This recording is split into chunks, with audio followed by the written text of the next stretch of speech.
शुरुआत मैं नीति जी के साथ करने जा रही हूँ। नीति जी, क्या वाकई ये वो स्थिति है जब तुष्टीकरण के नाम पर बिल्कुल भी आतंक का समर्थन बर्दाश्त नहीं किया जाएगा? क्या ऐसी तस्वीर आप देखती हैं? शाजिया जी, अगर देश के असूलों पर आंच आए तो टकराना जरूरी है। अगर जिंदा हो तुम तो जिंदा नजर आना जरूरी है। आज भारत के अंदर जो तुष्टीकरण परिवारवाद ने भारत को कहीं ना कहीं, आज आप केरला में अटैक हुआ है, आप देख रहे हैं कि विपक्ष एक ही कोशिश कर रहा है कि कैसे देश के अलग अलग हिस्से में एक एक हमास को पैदा किया जाए।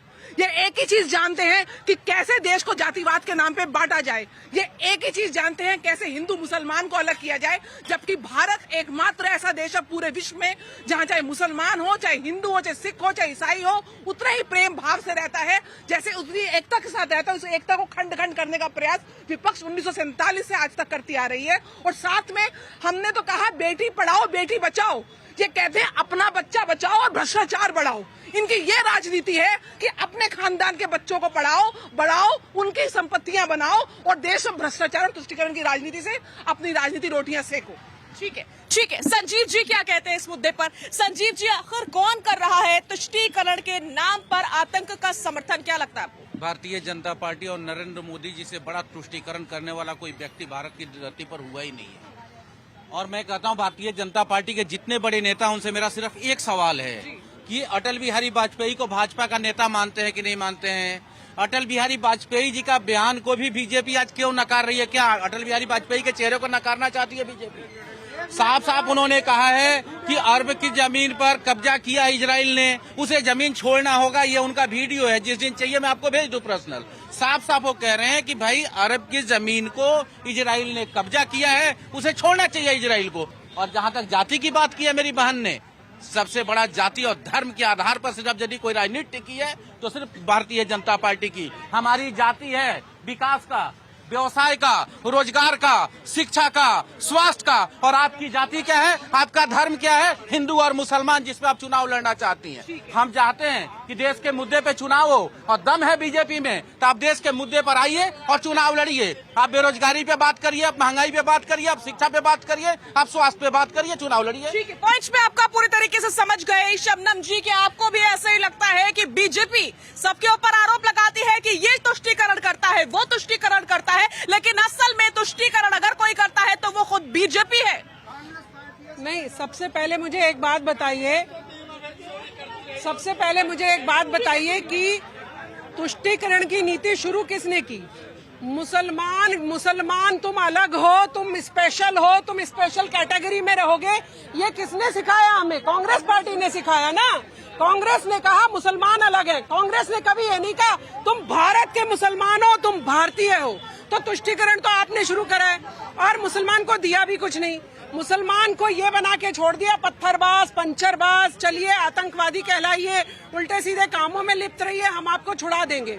तो मैं भाई से बोल रही हूँ कि भाई हमास आतंकवादी संगठन है या नहीं, पहले आप ये पूछ लीजिए भाई से। अरे अटल जी की बात को आप नकार रही हैं, आप अटल जी को नकार रहे हैं, आप अटल बिहारी वाजपेयी को नकार रही हैं, आप अटल बिहारी वाजपेयी को नकार रही हैं। आपसे पूछ रही हूँ, आप अटल जी को नेता मानती है बीजेपी का? आतंकवादी संगठन आप अटल जी को नेता मानती है या नहीं मानती है? संगठन है कि नहीं? आप अटल बिहारी वाजपेयी को नेता मानती है नहीं मानती है? नहीं, शबनम जी, इसमें कोई दो राय नहीं है कि हमास आतंकवादी संगठन है, ये सब जानते हैं। लेकिन आसिफ साहब, क्या वाकई आपको भी ऐसा लगता है कि बीजेपी ही तुष्टीकरण करती है, जबकि बीजेपी की ओर से तो ये कहा जाता है कि बाकी पार्टियों ने आज तक तुष्टीकरण की राजनीति इस देश में की है? बात हो रही है आतंकवाद की। आतंकवाद को आज ही के दिन श्रीमती इंदिरा गांधी जी के कितनी गोली लगी थी। उन्होंने कहा था मेरे एक एक खून का कतरा हिंदुस्तान के लिए है, और एक आज के नेता कहते हैं थैला उठाऊंगा लेके चला जाऊंगा। ये फर्क है आतंकवाद के ऊपर, एक सोच के ऊपर। ये सोच थी इंदिरा गांधी जी की, उन्होंने लड़ा, अपनी जान दी। जब हमने 71 में पाकिस्तान से युद्ध लड़ा, अमेरिका पाकिस्तान के साथ खड़ा था, और तब हिंदुस्तान की गवर्नमेंट इंदिरा गांधी ने कहा था कोई भी साथ हो हम अपना काम करके रहेंगे, और पाकिस्तान के 2 टुकड़े कर दिए। वही इंदिरा गांधी थी। उसके बाद हमने राजीव गांधी जो खोया आतंकवाद के लिए, उसके बाद में हमने बेन सिंह को खोया, पंजाब के मुख्यमंत्री को। छत्तीसगढ़ के अंदर 36 लोग हमने खोया आतंकवाद के अंदर। पूरी कांग्रेस की लीडरशिप खत्म हो गई। आतंकवाद जो झेलता है वो जानता है। आतंकवाद के नाम पे बात करने वाले लोग सिर्फ तुष्टीकरण की बात करते हैं, बाकी बात नहीं करते। आतंकवाद है क्या? आतंकवाद को किसी धर्म से जोड़ना, जाति जोड़ना गलत है। आतंकवादी हो तो किसी धर्म का भी हो, उसकी पैरवी करना गलत है। आज कांग्रेस पार्टी ने, इन लीडरशिप ने पंजाब से आतंकवाद को किस तरीके से खत्म किया। 88 के अंदर जब कश्मीर के अंदर आतंकवाद पनपना शुरू हुआ, आज इतने साल हो गए आतंकवाद को, जिसके अंदर 16 साल आज भारतीय जनता पार्टी कांग्रेस की सत्ता में हो चुके हैं भाजपा को। लेकिन आतंकवाद क्या किया उन्होंने? कश्मीर के लिए कुछ नहीं किया, सिर्फ ये किया 70 हटा दी, बात खत्म हो गई, कोई इम्प्लीमेंट नहीं। ठीक है योगेश जी प्लीज आगे आइए। क्या वाकई कांग्रेस पार्टी ने ही पंजाब से आतंकवाद का सफाया किया था? देखिए, जब भी कोई सरकारें रही हैं तो आतंकवाद को पनपने के लिए किसी ने कोई मौका नहीं दिया। हम जिस आतंकवाद की बात करें शाजिया, तो अगर पूरी दुनिया में देखोगे तो आतंकवाद हमारे हिंदुस्तान में जो हुआ आतंकवादी घटना उससे कहीं ज्यादा खतरनाक है। यहाँ पर इतनी बड़ी जनसंख्या को, देश को संचालित करना, जो हम पिछले काफी लंबे समय से रहे हैं, बावजूद इसके किसी भी सरकार ने ऐसा कोई भी हमला अपने पे या कोई भी ऐसे कृत्य या अपना कर्म नहीं कराना चाहता जिससे उसकी देश को क्षति पहुंचे। और हम आतंकवाद की बात करते हैं, बाकी विदेशों में देखिए आतंक की परिभाषा क्या है। इंसानों के काट काट के वीडियो बनाए जा रहे हैं। यहाँ पर कुछ लोग जब आतंक के लिए एक्टिव हुए, हर सरकार ने उसके लिए प्रयास करा, इस बात में कोई दो राय नहीं। पिछले लगभग मोदी सरकार के 2 कालखंडों में भी आतंकवाद पर नकेल कसी है। लेकिन हमें इस बात को समझना पड़ेगा, कोई भी सरकार ये कृत्य कर आपको उपकार नहीं करती है, क्योंकि यही सबसे पहले जनता जो चाहती है, सुरक्षा, शिक्षा, रोजगार, इन्हीं पे काम करती है। लेकिन सुरक्षा हमें बाहरी देशों से ज्यादा आंतरिक सुरक्षा की जरूरत है, क्योंकि आंतरिक सुरक्षा जो वो बहुत जरूरी है। यदि हम पॉइंट समझ गए कि आंतरिक सुरक्षा की सबसे ज्यादा जरूरत है। देखिए, आज देश जो है राष्ट्र की सुरक्षा में आर्मी हमारी चौथी बड़ी आर्मी बन चुकी है। आधा विश्व आज लड़ाई के कालखंड से गुजर रहा है और आपके देश में सामान्य जीवन जी रहे हो, और आपके देश के प्रतिनिधि आदरणीय मोदी जी इन बड़े बड़े देशों के साथ मध्यस्थता की बात कर रहे हैं। पूरा विश्व अगर कहीं देख रहा है कि अगर कोई शांति दूत है तो वो भारतवर्ष है।